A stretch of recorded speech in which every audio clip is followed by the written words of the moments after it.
네, 349페이지 위험 부담이 되겠습니다. 무슨 부담? 네, 위험 부담하고 비교되는 게 뭔지 아세요? 네, 쌍무계약의 무슨 부담? 위험 부담하고 비교, 네?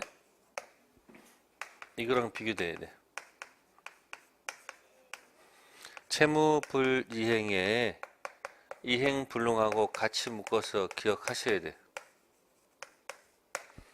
자, 채무불량인 것은 채무자한테 잘못이 있는 거죠. 요거는 화재 원인이 갑한테 잘못 있고 을은 잘못이 없을 때, 갑은 목적물 인도 채무자한테 잘못이 있고 을은 잘못 채권자, 채무자한테 잘못이 있기 때문에 채무불이행이다가 되고요. 자, 위험부담은 채무불이행이 아니죠. 그러니까 위험부담은 갑한테 잘못이 없고 을한테 잘못이 있는 경우도 있고 갑한테 잘못이 없는데 을도 잘못이 없는 경우도 있다는 얘기예요. 이게 위험부담이에요. 갑은 절대 뭐가 없다? 잘못이 없어요. 이건 채무자고요. 이쪽은 뭐예요? 채권자예요. 왜 매도인이 채무자냐? 목적물 인도 채무자라는 얘기예요. 목적물 인도 채무자고 매수인은 목적물 인도 채권자라는 얘기예요. 따라서 위험부담은 갑은 절대 뭐가 없을 것? 잘못이 없을 것. 그러면 잘못 없는 사람은 잘못 없는 사람한테 요구할 수 없잖아요. 여기서는 대가 손실 다 누가 부담해야 돼요? 이 사람이 부담해야 돼요. 이쪽은 여긴 채권자가 부담해야 돼요. 됐어요? 구별하시라는 얘기예요. 자, 42번에 1번 임대차 목적물 일부가 임대차 책임 없는 세로 인해서 멸실했다. 멸실된 부분 비율에 따른 차임은 당연히 감축된다. 자, 후발적 일부 불능이죠. 후발적 일부 불능. 누구 잘못 없으면 임차인 뭐가 없으면 잘못 없어요. 그러면 임차인 뭐가 없으면 잘못이 없으면 귀가 없으면 당연히 감액되는 게 맞아요. 당연히 감액되는 게 맞는데 우리 민법전에서 민법전 627조에서 당연 감액이라고 안 돼 있어요. 차임 감액을 뭐 할 수 있다? 청구할 수 있다 이렇게 돼 있어요. 그러니까 당연 감액이 아니고 뭐다? 감액 청구해야지 감액된다는 얘기예요. 그래서 우리 시험이 이상하게 보십니다. 계약법에서 당연 해제 없고 주문에 당연 해지 없고 당연 감액 없어요.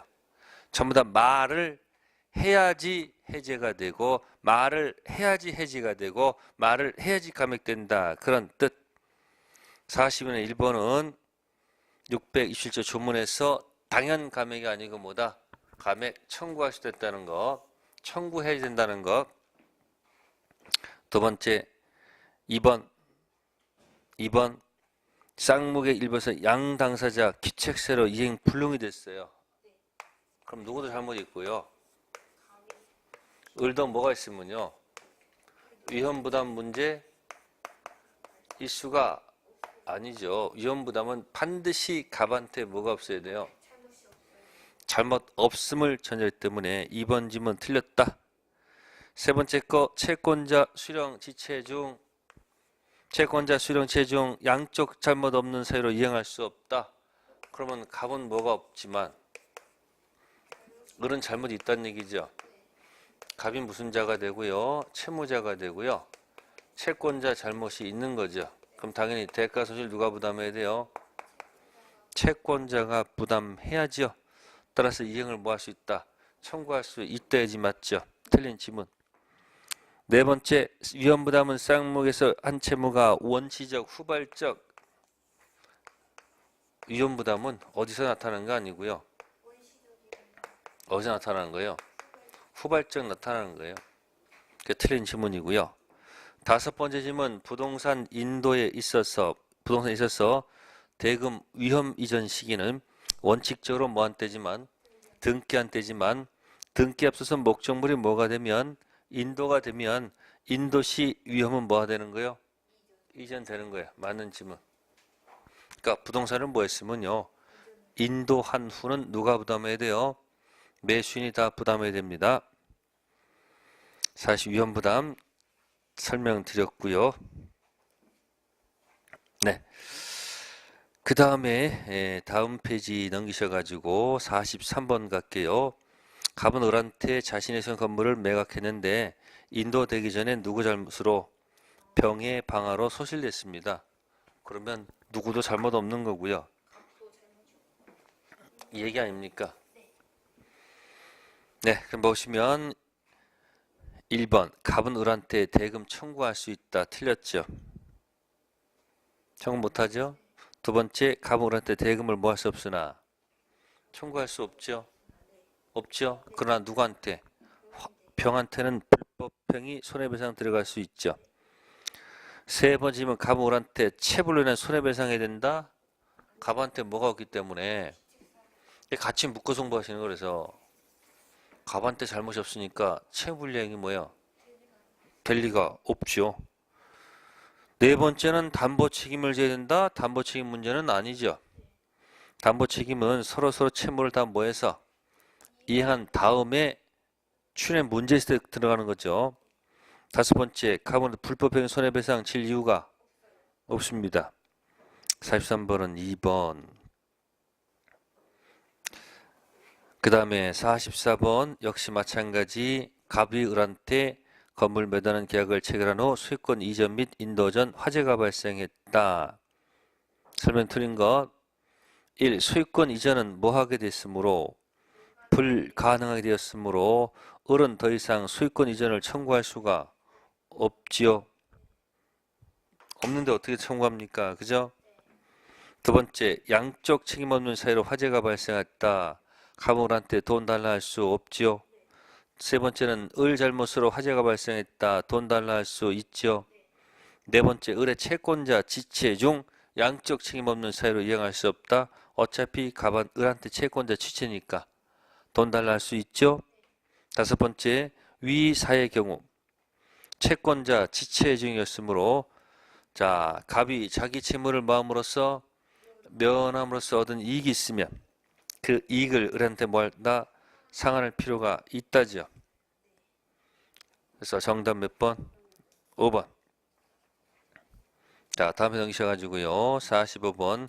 불능에 관한 설명입니다. 옳지 못한 것. 그러면 지금 이쪽 이야기가 무슨 불능 이야기죠? 아니, 요게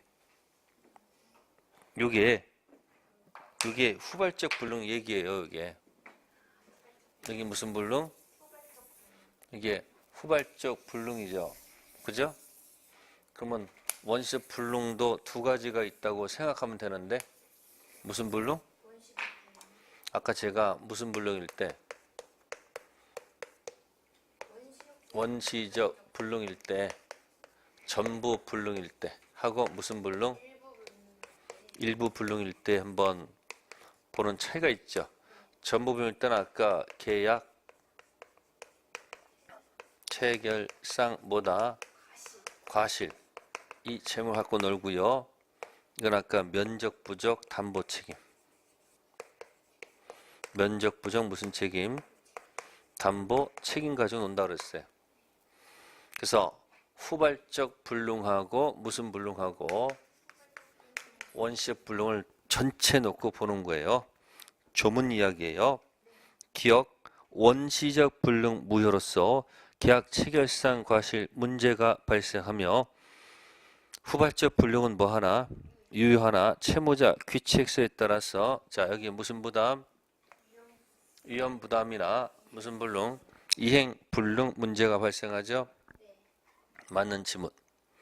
니은 원시적 불능에 있어서 그 불능을 알았거나 알 수 있었을 자는 선의 및 무과실 상대방이 계약이 유효함으로 인하여 생길 이익을 배상함을 원칙으로 하고 돼 있죠. 틀렸죠 벌써. 반대로도 있어요. 계약이 유효하다고 믿었기 때문에 들어간 손해배상을 원칙으로 하고 그 배상액은 그 계약의 유효를 믿었음을 받은 손해 있죠? 아니죠. 유효함으로 인할 생길 이익을 넘지 못합니다. 반대로 돼 있어요. 가로 묶어볼까요? 계약이 유효함으로 인하여 생길 이익. 그게 이행이익이고요. 그 뒤에 계약의 유효를 믿었음으로 인하여 받은 손해. 믿었다. 그게 실례이익이죠.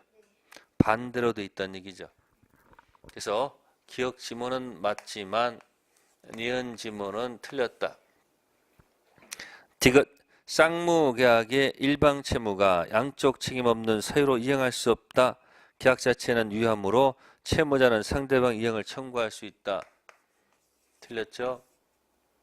양쪽 뭐가 없으므로 잘못 없으면 계약은 유효하지만 청구할 수 있다 없다? 없다. 채무자 위험 부담 주의. 리을 쌍무의 일방 채무가 채권자 책임 있는 사유로 이행할 수가 없습니다. 귀 없는 채무자는 상대방한테 이행을 청구할 수 있다 없다? 있죠. 맞는 지문. 미음 채무자 책임 있는 사유로 이행이 불능하게 된 때 채권자는 계약을 뭐 할 수 있고 해지할 수 있고 그래야 손해배상도 뭐 할 수 있다? 청구할 수 있다. 이행 불능이죠. 그러면 미음은 이거 얘기한 거죠. 이거. 그 다음에 리을은 이거 얘기한 거 이거. 그 다음에 디귿은 양쪽 잘못 없다 그랬잖아요. 청구할 수 없는 거지. 그러니까 기억 니은은 요거 계약 체결상 과실 요거 설명을 해놓은 거고 나머지 기억 니은 디귿 리을 미음은 요거 얘기한 거예요. 그래서 45번은 별표를 해두시고요. 열심히 읽어주셔야 됩니다. 아셨습니까? 그 다음에 46번 있죠. 요거는 판례 얘기예요. 무슨 얘기요? 그래서 이거는 판례기니까 계속 읽으시고요. 왜 틀렸는지 그 이유를 아셔야 돼요. 됐습니까? 자, 46번 옳은 것 됐습니다. 자, 볼게요. 1번 쌍무계약의 쌍방 채무가 동생관계에 있을 경우 일방 채무 이행기가 뭐하더라도 도래하더라도 상대방 채무 이행이 있을 때까지는 채무 이행을 뭐하지 않고 이행한 이체 책임을 지지 않는 것이고 자 보세요. 이와 같은 효과는 이행지체 책임이 없다고 주장하는 자가 항변권을 행사에만 발생하는 것이다. 아까 제가 항변권은 뭐라고 그랬어요? 1번은 제가 그잖아. 항변권은 뭐라고요? 항변권은 주장하지 않아도 그 자체만으로 뭐다? 이행, 지체 뭐다? 책임 면제를 했으니까 그 1번 질문 틀린 거고. 두 번째, 매수인이 자신에게 선이행 의무 있는 중도금 지급하지 않고 있던 중 매도인이 수익권 이전 등기 서류 제공하지 않은 상태에서 잔대금 지급이 도과됐을 때 경과된 경우 매수인은 잔금에 대한 이행제 책임을 지지 않으나 잔금 지급일 이후부터 중도금 미지급에 대한 지체 책임을 부담한다? 아니라고 그랬죠. 아까 중도금 네? 현재까지 네? 여기 잔금 현재까지 아까 뭐라 그랬어요? 여기까지만 뭐고 지체가 되고 여기는 전부 다 무슨 뭐가 아니다. 지체가 아니었으니까 잔금 기준 이유 못 준 중도금은 뭐가 아니다. 이행 지체 책임을 지지 않는 척. 그래서 2번 질문 틀렸고 세 번째 한 번 먼저 현실 제공해서 상대방을 뭐에 빠뜨렸다? 수령 지체 빠지게 했죠. 자, 이행 제공이 계속되지 않는 경우라 했죠. 그럼 상대방권 항변권은 소멸하지 않습니다. 한 번 현실 제공, 수령 지체 빠지게 했다 할지라도 이행 제공이 계속되지 않으면 상대방권 항변권 뭐하지 않는다? 소멸하지 않는다. 네 번째 거 항변권 붙어있는 채권을 수동채권으로 타 채무의 상계를 뭐한다면 허용한다면 상계자 일방 의사표시에서 상대방 항변권 행사 기회를 상실한 결과 상계는 성질상 허용될 수 없다. 미안합니다. 4번은 수동채권이 아니고 자동채권.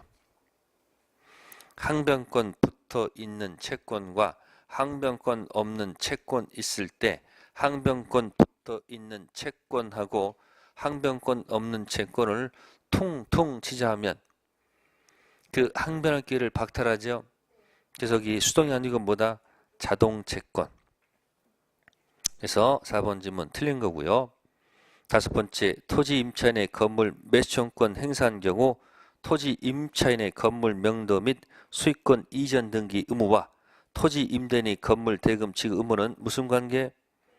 동생관계이기 때문에 임차인이 임대인에게 매수 청권 행사에 대한 건물에 대한 명도와 수익권 이전 등기를 맞춰주지 아니했다면 임대인에게 매매 대금 지연 손해금 뭐 할 수 없다? 구할 수 없죠. 서로 무슨 관계 있으면? 동생관계 있으면 자신의 채무를 뭐 하지 않으면 이행하지 않으면 저쪽은 항변권이 있지 않습니까? 항변권이 있으면 그 자체 이행체 책임 면제받기 때문에 손해배상 해줄 필요가 없다는 얘기죠. 46번 지문은 길지만 꼭 좀 여러 번 읽어 두실 것. 그 다음에 제3자를 위한 계약입니다. 제3자 계약. 요거는 이제 기본이 뭘까요? 기본은 요걸 이제 스토리를 머릿속에 기억해 두셔야 돼요. 보통 계약에다가 당사자 아닌 제3자 약관이 부과된 경우. 갑하고 을하고 그냥 보통 계약이에요. 매매 계약 체결합니다. 근데 대금란에다가 그럼 대금 반드시 보통은 을이 갑한테 주는 게 맞죠? 근데 갑이 요청합니다. 나한테 주지 말고 좀 병한테 좀 주라. 그래서 을이 뭐야? 알았다. 그래서 병이 받기로 약속한 경우 있죠. 그러니까 뭐죠? 보통 계약인데 플러스 당사자 아닌 제3자가 권리 취득한다는 조항 들어간 거예요. 제3자가 뭐요? 권리를 취득한다는 요 조항이 하나 들어갔을 때 이 말이 기니까 뭐라 하느냐? 제3자 약관이라고 하는 거예요. 보통 계약에다가 제3자 권리 취득 조항이 들어가면 제3자는 계약이다. 그럼 이제 여기서 기억할 것이 뭐죠? 을은 이 매매 계약에 뭐가 있으면 문제가 있으면 이 문제를 들고서 당연히 병한테 가서 뭐야? 돈 못 주겠다라고 뭐 할 수 있는 거예요? 항변할 수가 있다는 얘기죠. 그러나 을이 이 갑병 간에 문제가 있다 하더라도 뭐가 있다 하더라도 문제가 있다 하더라도 이건 그들의 문제지 갑을 관계 문제는 아니기 때문에 병한테 뭐 할 수 없다. 항변할 수가 없다. 아십니까? 이걸 가장 기본값으로 알고 공부를 하셔야 됩니다. 이게 흔들리면 다른 거 다 흔들려요. 그래서 이 갑병 간의 관계를 우리가 대가 관계다 이렇게 표현해.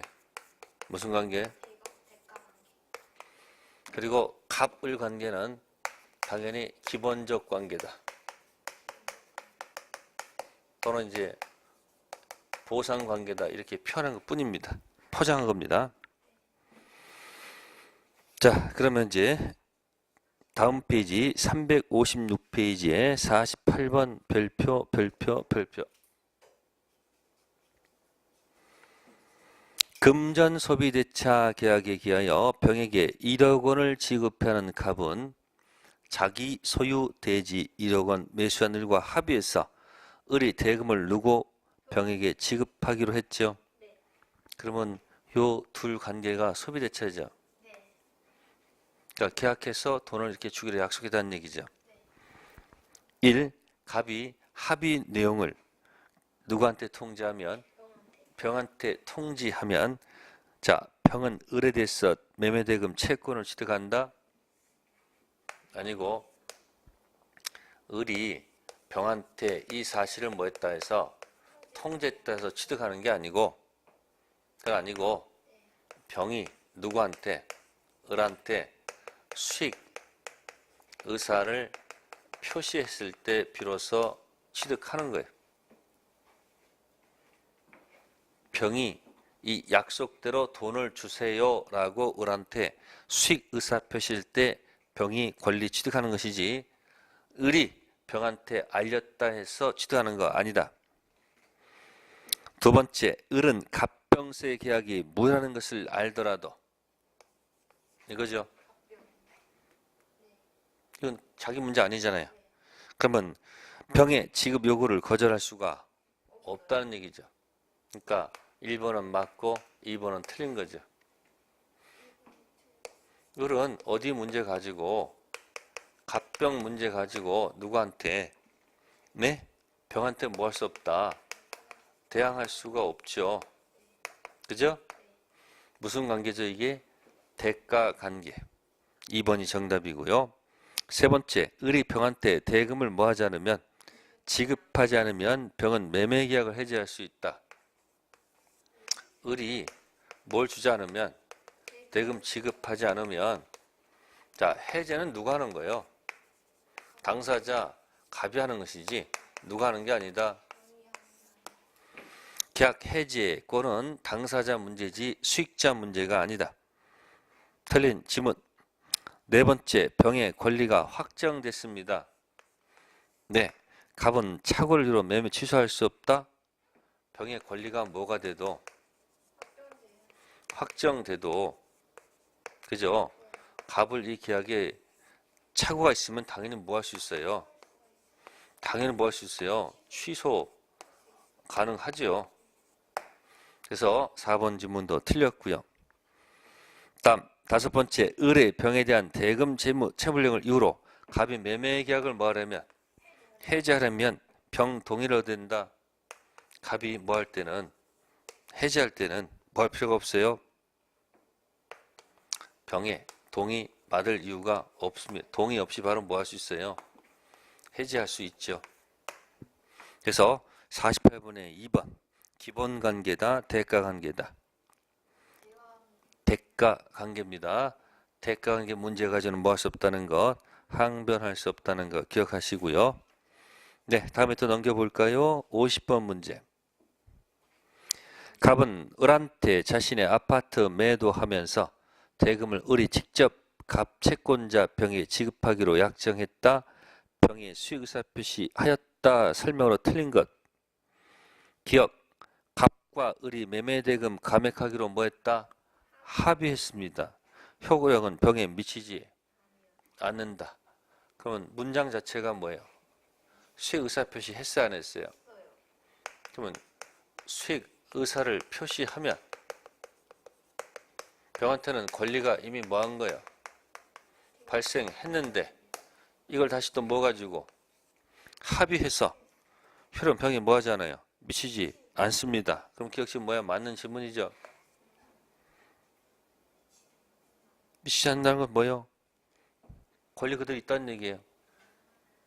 다음 니은 을이 갑에 대한 대금 지급을 지체하더라도 이를 이유로 병이 매매 계약을 뭐 할 수 없다. 해지할 수 없죠. 수익자는 무슨 권이 없다? 해제권이 없습니다. 디귿 을의 기망에 의한 착오 여부는 병을 기준으로 한다. 병 기준이 아니죠. 수익자는 기준 대상이 된다 안 된다? 안 됩니다. 그럼 누구 기준이 돼요? 갑이지 병이 아닙니다. 늘 갑이 착오를 이유로 을과 매매 계약을 뭐 하더라도 체결하더라도 병이 이러한 사실을 뭐 했다면 몰랐다면 갑은 착오를 이유로 을과의 매매 계약을 뭐 할 수 있으나 취소하나 병에게 대항할 수 없다? 대항할 수 있습니다. 즉 무슨 얘기입니까? 지금 이 계약해가지고 갑이 계약을 뭐 했어요? 취소하면 이 병은 무슨 자가 아니다. 이자가 아니에요.